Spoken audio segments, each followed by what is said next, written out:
troops to stand idle, protecting 2 buildings, and having U.S. Marines trained to fight the enemy abroad, stationed here and caravanning around town, intimidating Angelenos, creating a sense of fear and terror in our city, families missing graduations, people afraid to go to work and school, businesses unable to open, and inflicting a serious blow to our local economy.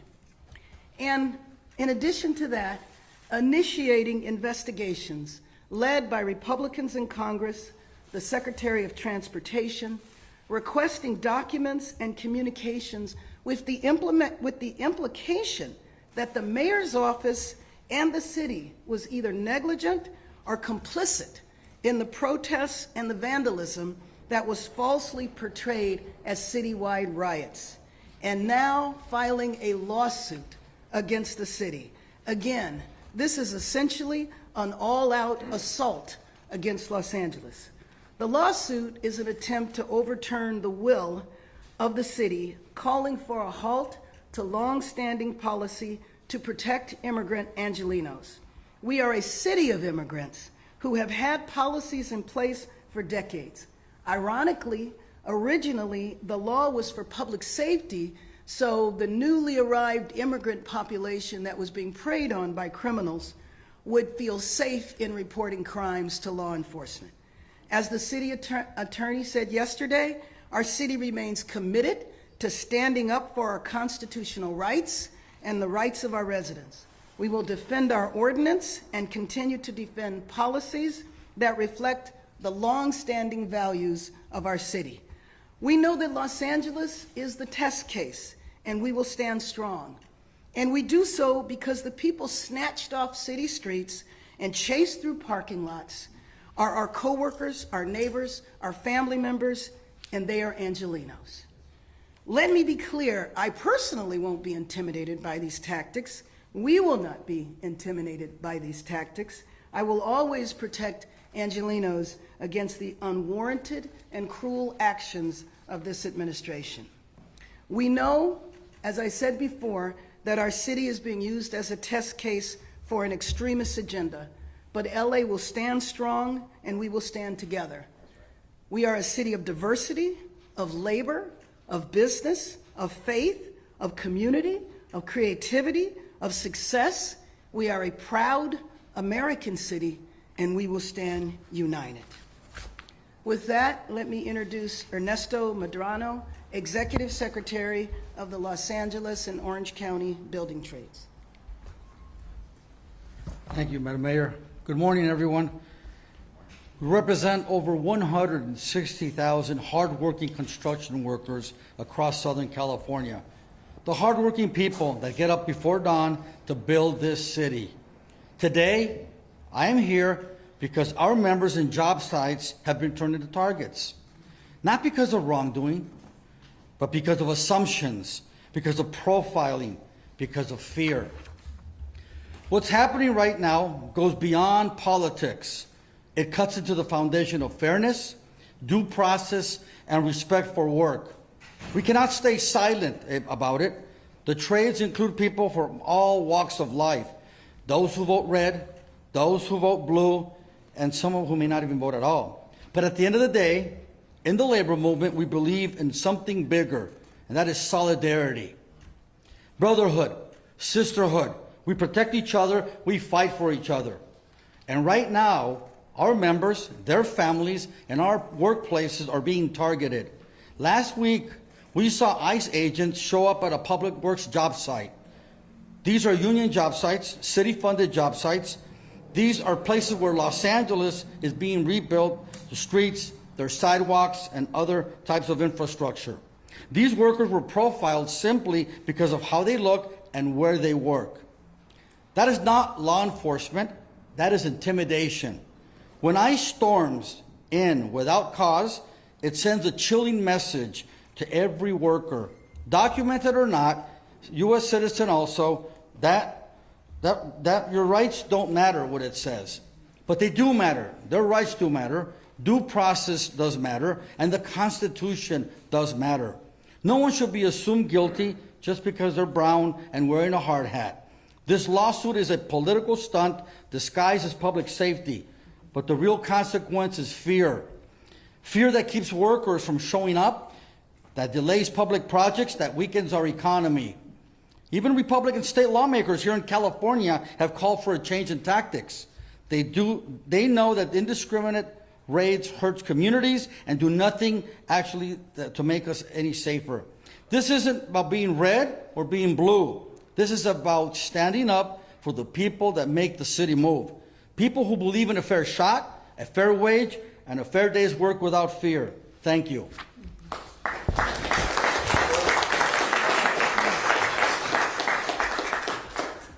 The political stunt has profound economic consequences. There are entire sectors of our economy that are dependent on immigrant labor. I want to introduce Frederick Nielsen, the principal with Steinberg and Hart. Good morning, everyone. Thank you, Mayor. Yeah, I'm with Steinberg Hart, and we daily are reminded about the struggle to get permits and approvals for much-needed housing in the city. And this action is going to further delay much-needed housing. I have colleagues from all scales of firms, from small landscaping firms to larger architecture firms like ours, where labor is feared to go into work. They're causing a lot of angst and causing bad morale in construction. And we just need to stop this, and we have go on with much needed housing in the city. Thank you.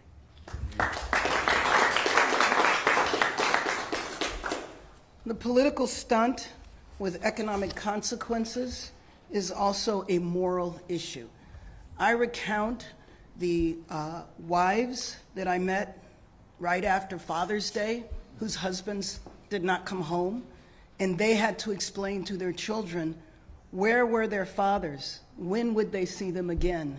This inflicts lifelong trauma on the children. I'd like to introduce Reverend Zachary Hoover with LA Voice. Good morning, everyone. Thank you, Mayor Bass, for the opportunity to stand together strong for the city that we all love. I love Los Angeles, raising my son here, happy to do so. In the streets in recent weeks in our nonviolent protest, one song that we have been singing is one that comes from both Christian and Hebrew scriptures. Lord, prepare me to be a sanctuary. The call is a moral call. It's a call that asks all of us to not only make rooms in our own hearts for God, but doing so by always being welcoming to others, whether they come from a different neighborhood, a different religion, a different race, a different country, whatever it might be. That's the moral calling that we have. And frankly, that's a calling that we have seen alive in our country for many years in many different ways as we've continued to expand welcome to people, not just in Los Angeles, but across the United States. What does sanctuary mean besides this? That families and children feel safe, that workers feel safe, that people know that if they need to report a crime, they can, that people are free to work, worship, and play without fear. This is what we want for not just Los Angeles, but the nation as a whole. In recent weeks, from when I showed up with, Raquel Roman was already there, when we showed up and saw a family that had been, whose car had been hit by masked federal agents, flashbanged with a toddler and a child inside. And the man that they removed was a U.S. citizen. This is what is happening in Los Angeles.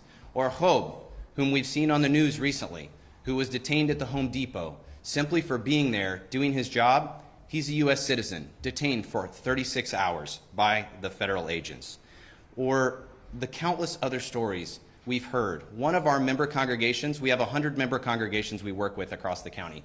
One of them has 14 families that have a family member, a long-term resident of this country, a worker, a churchgoer, who have been detained, and those families are struggling. There's a 4-year-old who keeps asking, "Where's my daddy?" And they cannot explain to him where his father is.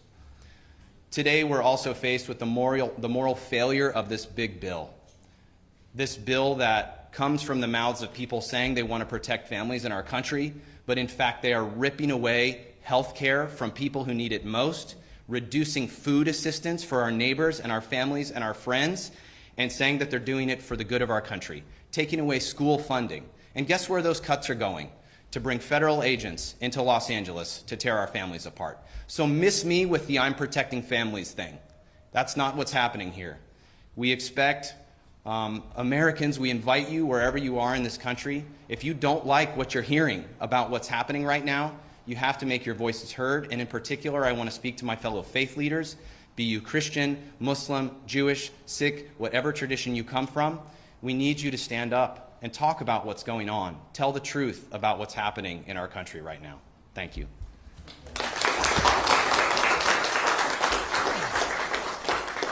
The political stunt with economic consequences challenges the moral values of this nation, but not the values of Los Angeles, because we will stand strong.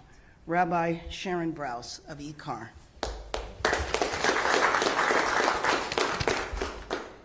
Good morning, folks, and thank you so much to Mayor Bass for your leadership in this moment.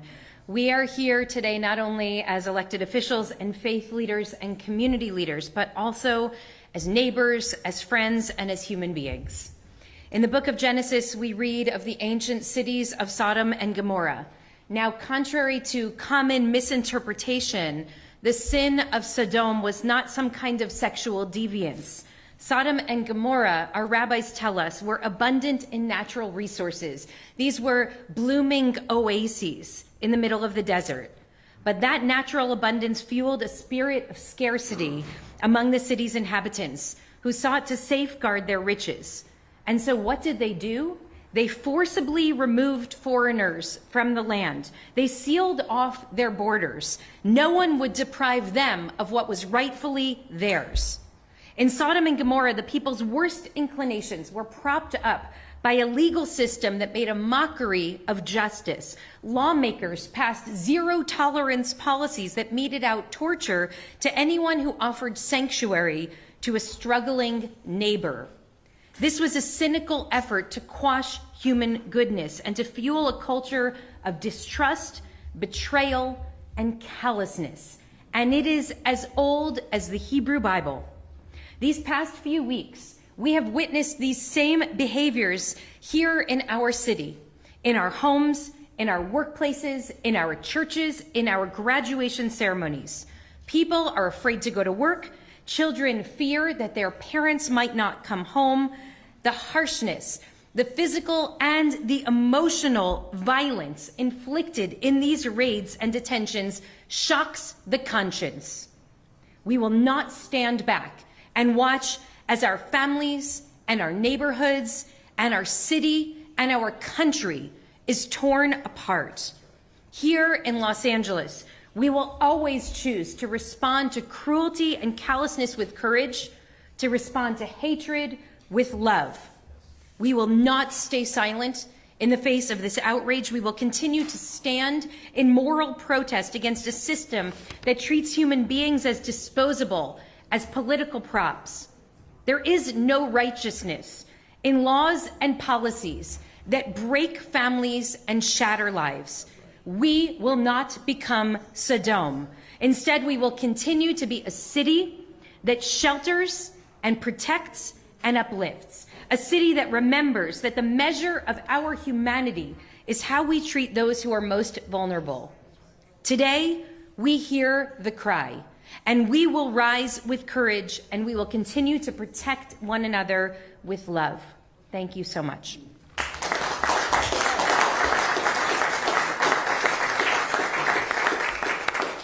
We can open up for questions now, and I'll ask Deputy Mayor to lead that. We'll start right here, and then we'll go to Dave. Mayor Bass Brittany with NBCLA. My question is two-part. First, can you explicitly say how the city is responding to this lawsuit, and in turn, how the city is going to be able to afford to respond to it?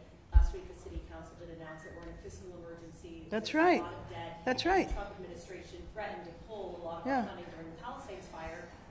So, How does the cost of this weigh with the policy? Is there any chance that this policy could be revoked if it means that Let- we don't get any more funding? let me just say that, first of all, you're raising a very, very important issue in terms of the fiscal impact, and the fiscal impact began on June 6th. when the raid started, because in the week after that, we spent $30 million on LAPD overtime and security-related expenses. $30 million that was unnecessary. You're asking how we're responding to the lawsuit. You know we just received a lawsuit yesterday.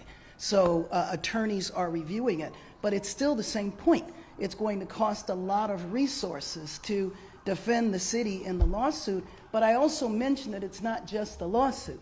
It's also the inquiries from the Government Oversight and Reform Committee in the House, the Secretary of Transportation, and what they are essentially doing is trying to lay a foundation. There was some complicity with the city government, and the protests that took place, especially in terms of the vandalism, which is ridiculous. A follow-up question from that. Should the federal government, should the Trump administration withdraw Los Angeles federal funding? Of course not. What the federal government should do is stay in Washington and remove the troops and do not have ICE raids in our city. That's what the federal government should do. Next. Next question to Dave and then to Macy. So, hi. The city council is scheduled to vote today to ask the city attorney to make suing the Trump administration a top priority over these immigration raids. A couple of their council members have said they want specifically to have the city sue to protect the Fourth Amendment rights of people living in Los Angeles. Do you support that? And where do you see your role in this lawsuit that is being prepared against? Well, first of all, I'm named in the lawsuit, so that is my role. They have determined my role. In terms of the actions that the city council is taking today, they're taking them today. So I have not had an opportunity to review what they're doing. I definitely support the city attorney participating in defending us and then in other lawsuits. For example, and it's been reported over and over again, we don't know who these masked men are. They're riding up and down the street, pulling people off the street, completely masked, wearing very dubious uniforms, not showing their ID. And so there is absolutely a push to allow that, to have that stop. Next. Macy and then Craig. Hi, Mayor. Question for you. I spoke to Bill Azalea yesterday, and he said people are being swept up because we have the cast water that's because of California's policy. If the mayor didn't like it, she should have changed the law when she was in Congress, but she didn't do that.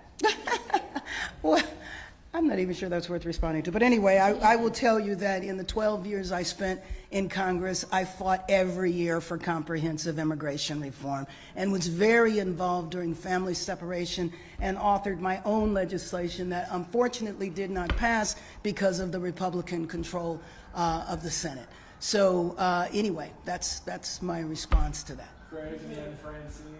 Mayor, I'd like to know, has LAPD changed its policy at all in responding to what oftentimes we're understanding sort of 911 calls reporting an abduction when people are being taken away by people who appear to be federal agents? Yeah. So LAPD shows up. Right. And do they have a procedure No, to verify that this is... I understand. Fortunately, or unfortunately, that's only happened once. What you're referring to is what people saw as a kidnapping.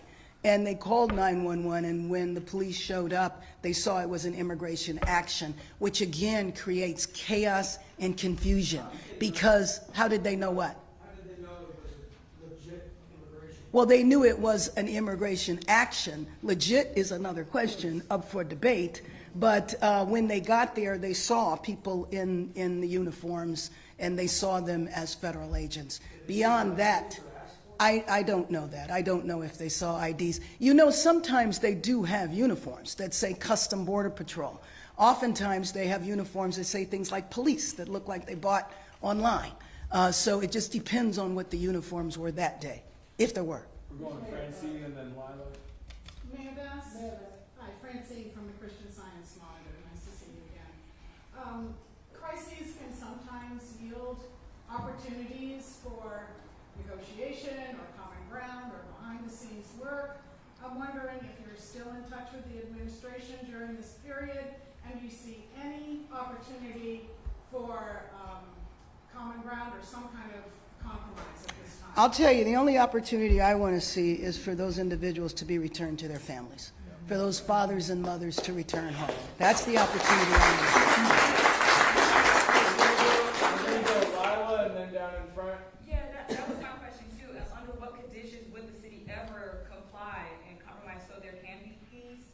under. Well, I think that that is an interesting question because I'm not sure that the administration wants us to. I think they want the chaos. I think we're the petri dish for the nation. Basically, if the public will tolerate the federal seizure of state power, which is what they did in terms of taking the power away from Governor Newsom around the troops, whether or not, let's see, how far can we push the envelope? Will the American public tolerate Marines driving up and down the street? Well, a follow-up would be, aren't you conflating immigration with, the immigrants with undocumented?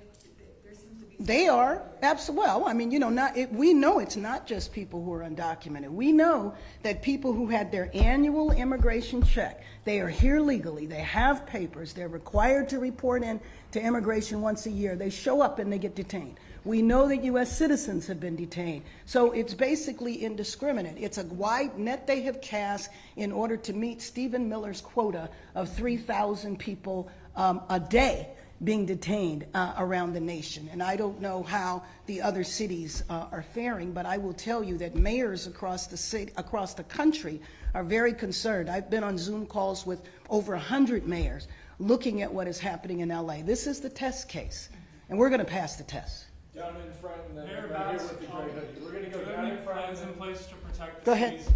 Mayor Bass, Amy Mapp with Spectrum. Were you surprised to see to see that this lawsuit against the city came out yesterday? And is there any risk that the city would stop being a sanctuary city?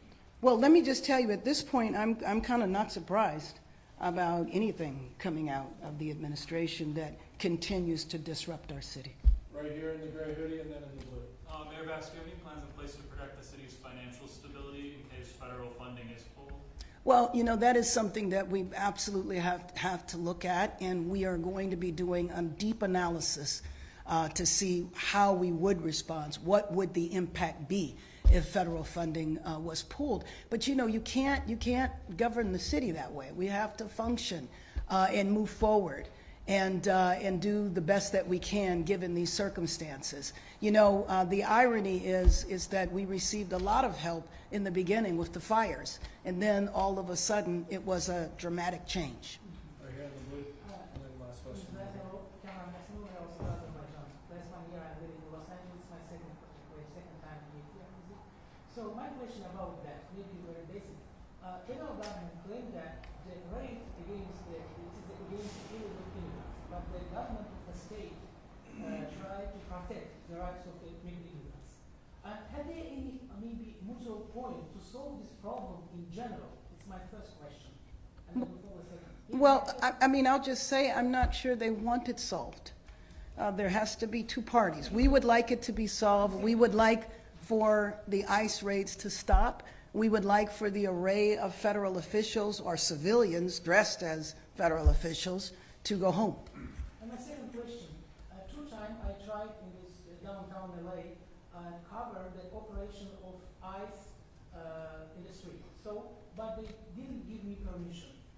Is it possible because the street is downtown LA belong to our administration, but the ICE didn't give the journalists to cover the operation? I don't know who are you referring to didn't give you permission? The people doing the raid? No, the ICE service. Right. They didn't give us permission to cover the Well, they probably don't want it to be covered because they don't want it to be seen. I can't answer for why ICE did what they did or didn't do, but it would make sense to me. I think that they're trying to masquerade this whole situation. And remember now, this started talking about hardened criminals, drug dealers, gang members, and I'm just hard-pressed to see the lady who wasn't even 5 feet tall, the isolated street vendor who was selling fruit as a dangerous criminal, or the parents who were trying to attend graduation, or the day laborers at Home Depot being chased through parking lots. And by the way, when the secretary did her press conference where Senator Padilla was disrespected and thrown to the floor, she did a slideshow of the hardened criminals, and there were 4. We know that the vast majority of people that have been detained and arrested have no criminal history at all. Last question. You're welcome. Thank you, Mayor Bass. My question is 2 parts. Would you be willing to have a sit-down meeting with ICE or DHS? And because Honan says that there wouldn't be